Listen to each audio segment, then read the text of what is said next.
The cold wind howled through the streets of Chicago, weaving between towering skyscrapers and rattling the metal grates of subway vents.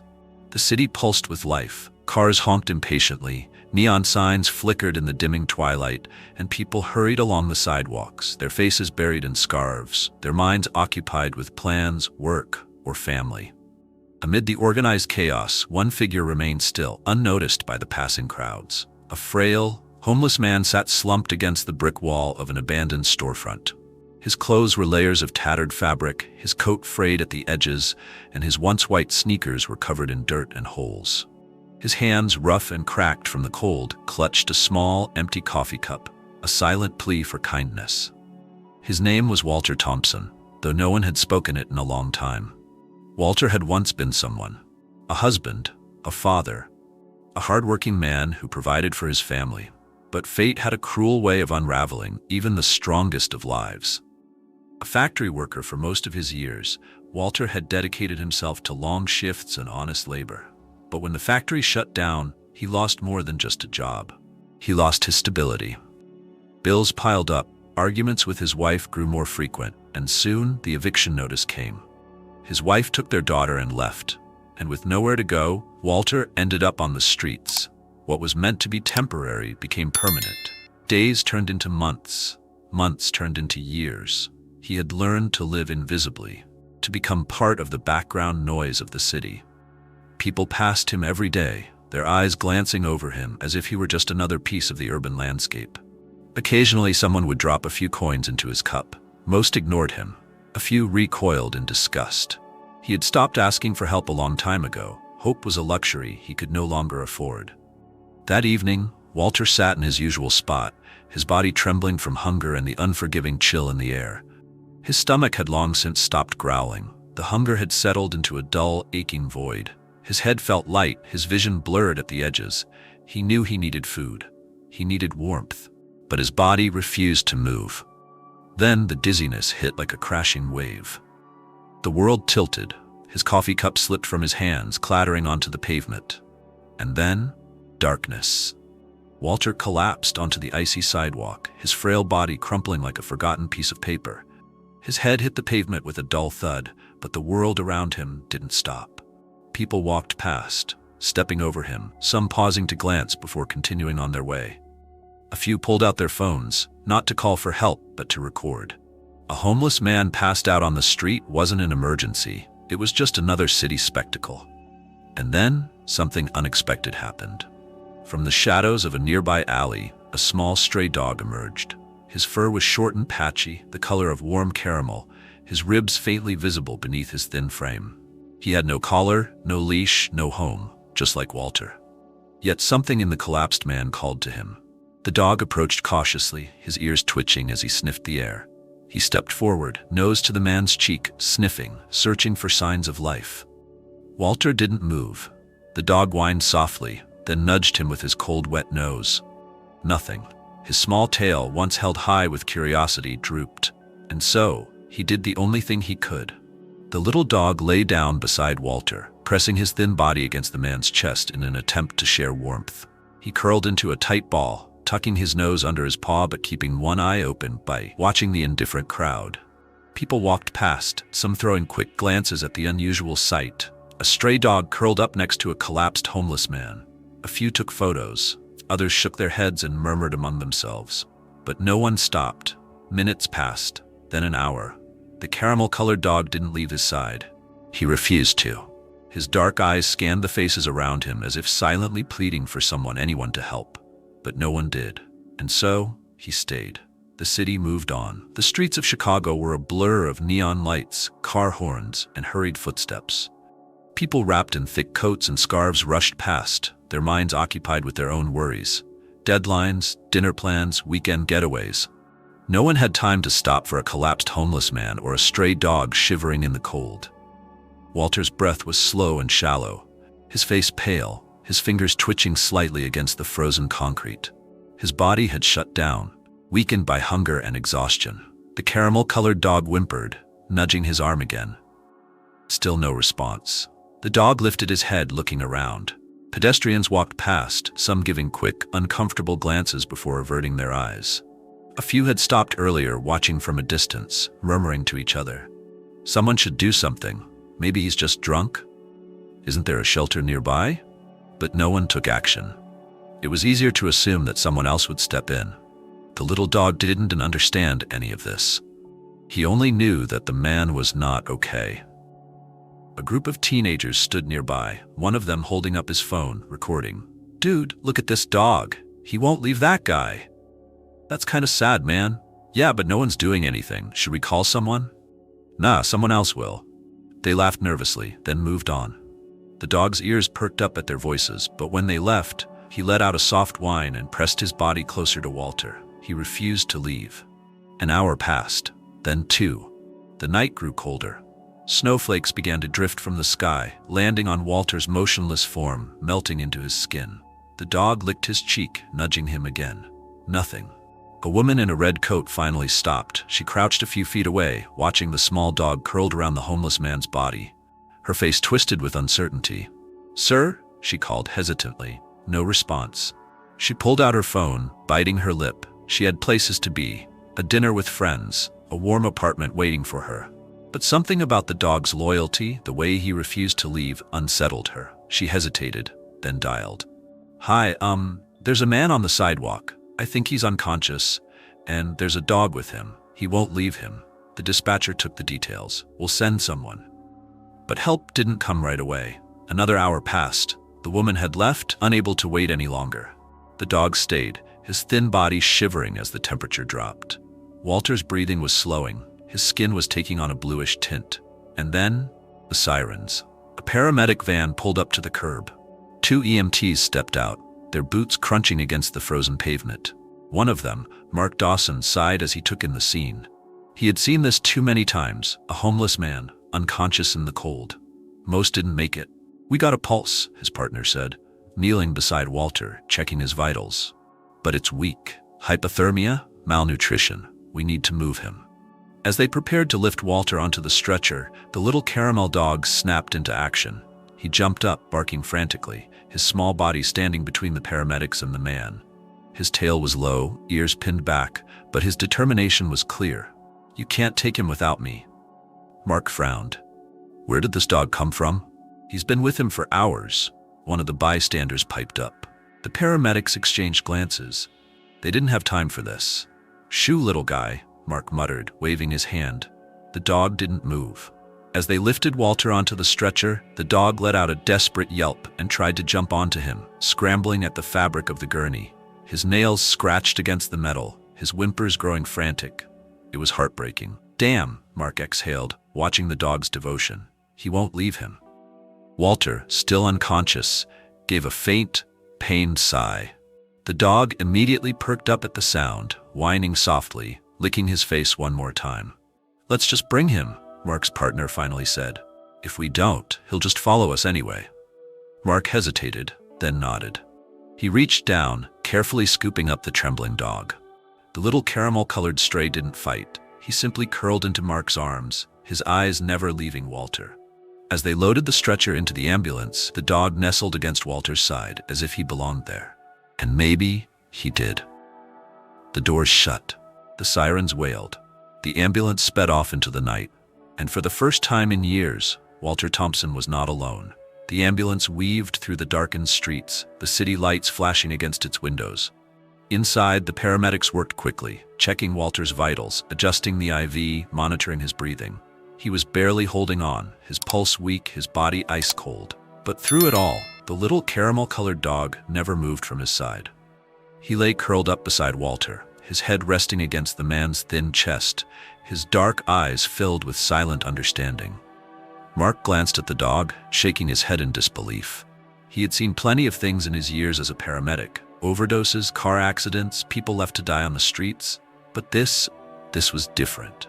This was loyalty in its purest form. He hadn't wanted to bring the stray at first.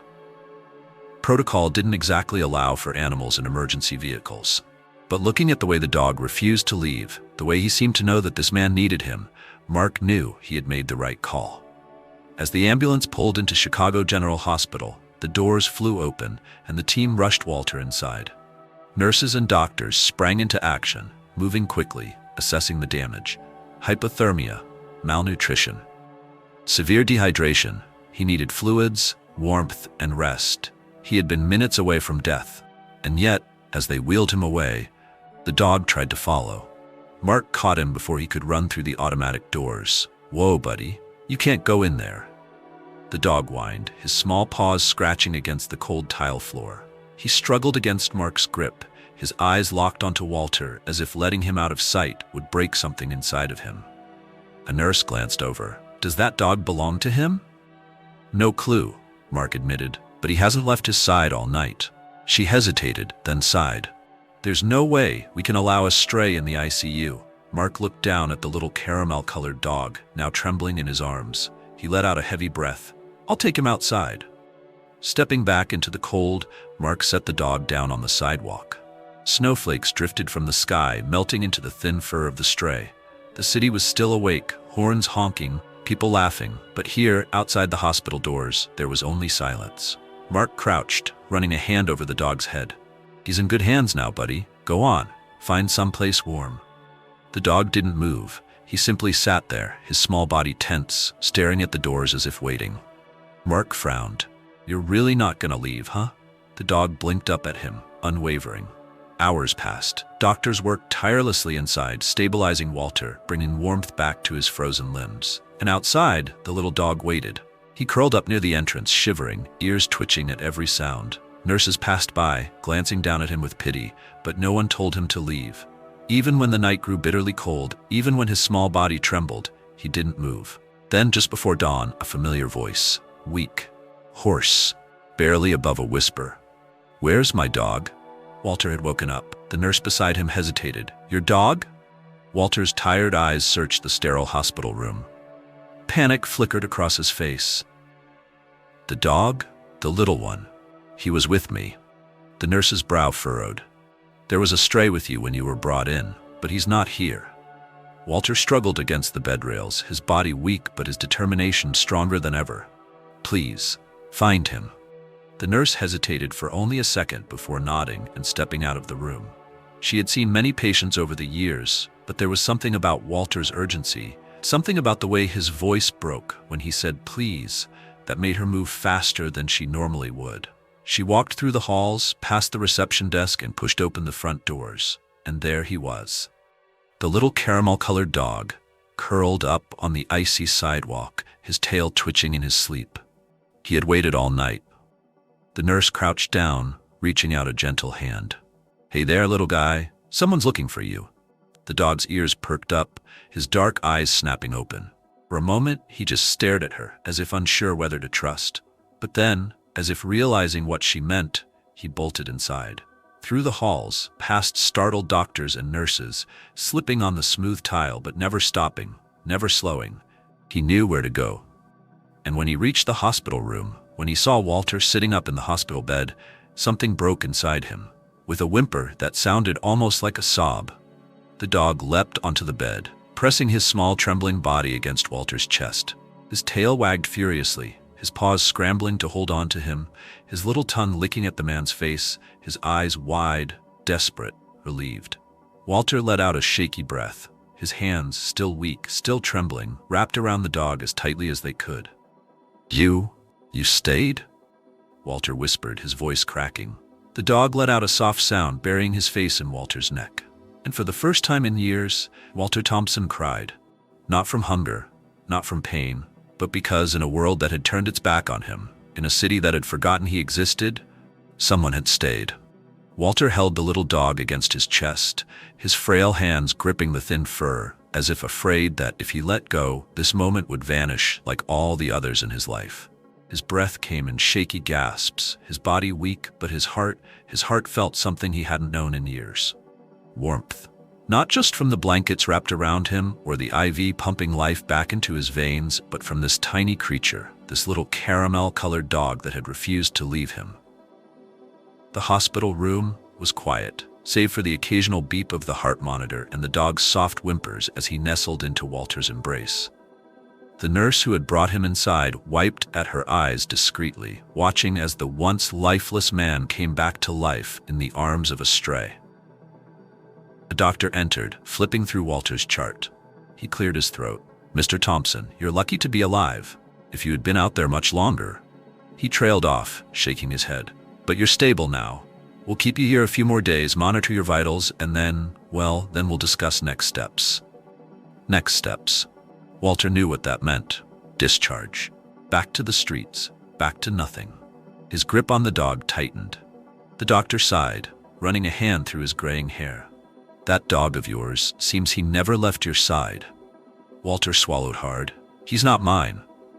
The dog's ears twitched at his voice, and he lifted his head, licking Walter's chin as if to say, "Yes, I am." The doctor chuckled softly. "Could have fooled me." Mark, the paramedic who had brought Walter in, appeared in the doorway, leaning against the frame with his arms crossed. "We've been calling him Caramello," he said with a small smile. "Since no one knew his name, he wouldn't leave the hospital entrance all night. Guess he knew you'd wake up." Walter let out a breathless chuckle, his voice rough with emotion. "Caramello." The dog wagged his tail at the sound of his new name, pressing his nose into Walter's hand. Mark hesitated, then stepped further inside. "Listen, I've seen a lot of things on this job, but I've never seen something like this. That dog, he saved you." Walter nodded, his throat too tight to speak. Mark shifted awkwardly. "Look, I know things aren't easy for you, and when they discharge you, I don't want you ending up back on the streets. There's a shelter downtown. It's small, but they help people get back on their feet. I know a guy there. I can talk to him, see if they have a bed open." Walter blinked, his mind struggling to process the words. A bed. A shelter. A chance. No one had offered him anything in years. He looked down at Caramello, who stared back at him with those same unwavering eyes, the same eyes that had refused to look away when the world had left him for dead. Walter exhaled shakily. I'd like that." Mark clapped him on the shoulder, grinning. "Good, and as for Caramello," he smirked, "I think you just got yourself a dog." Walter let out a weak laugh, running a hand over Caramello's head. The little dog sighed contentedly, curling up against him. For the first time in 5 years, Walter felt something unfamiliar in his chest. Hope. A week later, Walter stepped out of Chicago General Hospital, his body still frail, but his spirit lighter. A fresh set of clothes, donated by a kind nurse, clung loosely to his frame. The cold wind nipped at his skin, but this time he wasn't alone. Caramello trotted beside him, a brand new red collar fastened around his neck, a gift from Mark. The leash felt strange in Walter's hand, the sensation of belonging even stranger. Mark stood at the curb, his hands in his jacket pockets. "You ready?" Walter nodded. More than ever. The shelter wasn't much, a converted church basement with a few rows of cots, a small kitchen, and a handful of volunteers who greeted him with cautious smiles. But to Walter, it was a miracle. He had a bed, a place to shower, people who saw him. Caramello was allowed to stay too. The shelter had a policy against pets, but after hearing his story, they made an exception. "Any dog that loyal deserves a home," the shelter director had said, ruffling Caramello's ears. Walter spent the next few weeks rediscovering what it meant to be human. To wake up in a bed instead of on the frozen ground. To eat hot meals instead of scraps from a trash can. To have conversations instead of silence. And always Caramello was there. Sleeping beside him at night, walking with him to job interviews. Pressing his small body against Walter's leg whenever anxiety threatened to creep back in. Then, one afternoon, an envelope arrived at the shelter. Walter's hands trembled as he opened it. A letter from his daughter. She had seen his story. Someone had filmed the night he collapsed. The video of Caramello refusing to leave his side had spread across social media, reaching millions, and one of those millions had been her. Walter clutched the letter, his breath hitching. She wanted to see him. She had thought he was dead. Now she wanted to know him again. Tears streamed down his face as he hugged Caramello, burying his face in the dog's fur. "You saved me," he whispered. "You really saved me." Caramello licked his face, his tail wagging. And for the first time in years, Walter Thompson felt found. Months passed, and Walter's life became something he never thought possible. He reconnected with his daughter, slowly rebuilding the bridge that had crumbled so many years ago. The shelter helped him find a part-time job at a local diner, and for the first time in years, he earned a paycheck with his own name on it. He wasn't just surviving anymore, he was living. And through it all, Caramello stayed by his side. The stray dog who had once had nothing now had everything: a home, food, warmth, and most importantly, someone to love him back.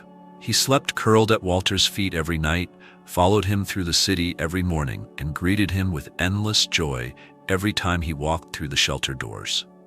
One evening, as Walter sat on a park bench watching the sunset over the Chicago skyline, he ran a hand over Caramello's head and smiled.